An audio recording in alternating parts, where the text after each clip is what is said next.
안녕하세요. 티끌 모아 지식 콘텐츠 생활 법률 시간입니다. 오늘은 상속 포기와 한정 승인에 대해서 알아보겠습니다.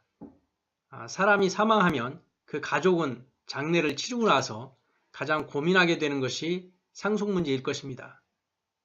이와 관련해서 가장 먼저 해야 될 것이 상속재산을 조회하는 일입니다. 과거에 복잡했던 경우와는 달리 최근에는 원스톱으로 주민자치센터에서 상속재산을 조회를 신청할 수가 있는데요.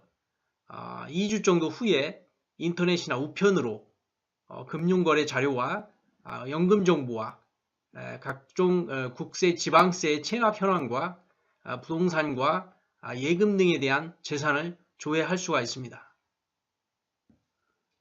상속재산이 어느 정도 밝혀지면 만약 부채가 많은 경우에는 상속 포기나 한정 승인을 고려해 봐야 될 것입니다.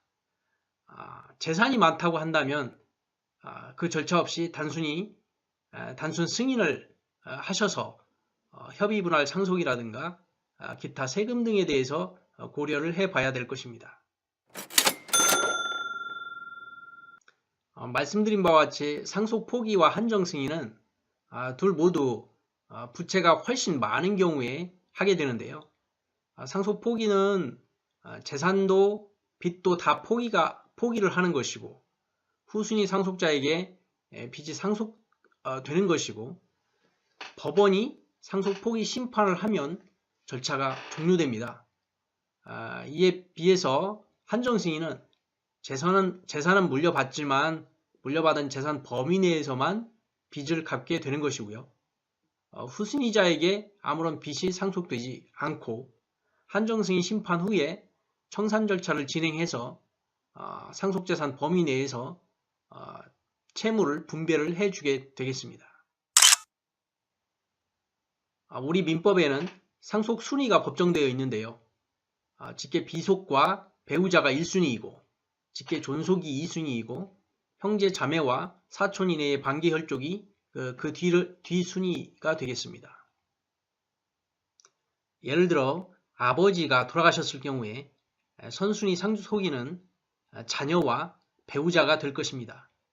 만약에 자녀를 두지 않고 배우자와 그 돌아가신 분의 부모가 있을 때에는 배우자와 부모가 공동으로 상속됩니다. 상속을 포기하는 경우에는 사촌 이내의 반기 혈족까지 모든 순위에 있어서 모두 상속을 포기해야 빚을 상속받지 않게 됩니다. 다만 선순위자가 한정 승인을 한 경우에는 후순위자들은 상속이 차단됩니다. 따라서 그럴 때는 후순위자는 상속 포기를 할 필요가 없습니다. 그런데 문제는 상속인이 여러 명인 경우에 누가 포기를 하고 누가 한정 승인을 할 것인가에 대한 문제입니다. 법원의 최근 판례는 배우자가 한정 승인하고 자녀가 모두 포기하는 경우에는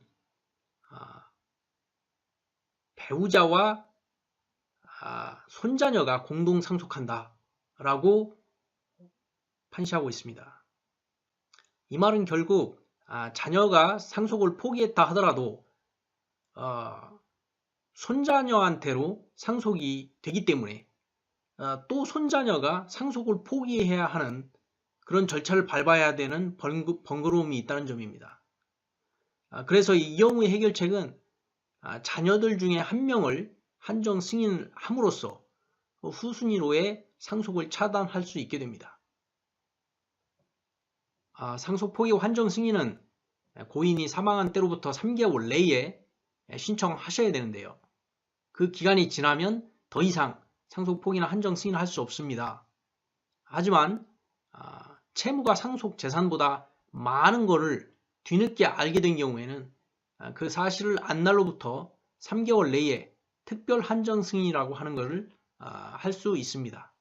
채무 독촉장이나 소장 부본 등이 왔을 경우에 그거를 소명 자료를 내서 특별 한정 승인을 신청할 수 있겠습니다.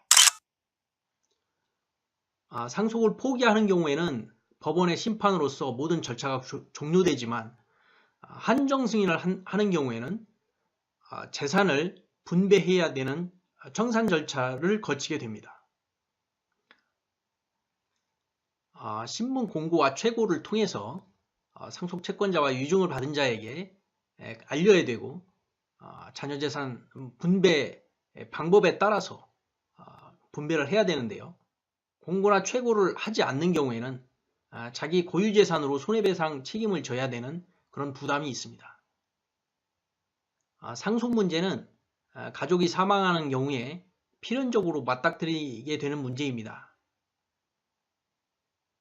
재산보다 상속 채무가 많은 경우에는 상속 포기나 한정 승인을 하셔야 된다는 점을 반드시 유념하시기 바랍니다.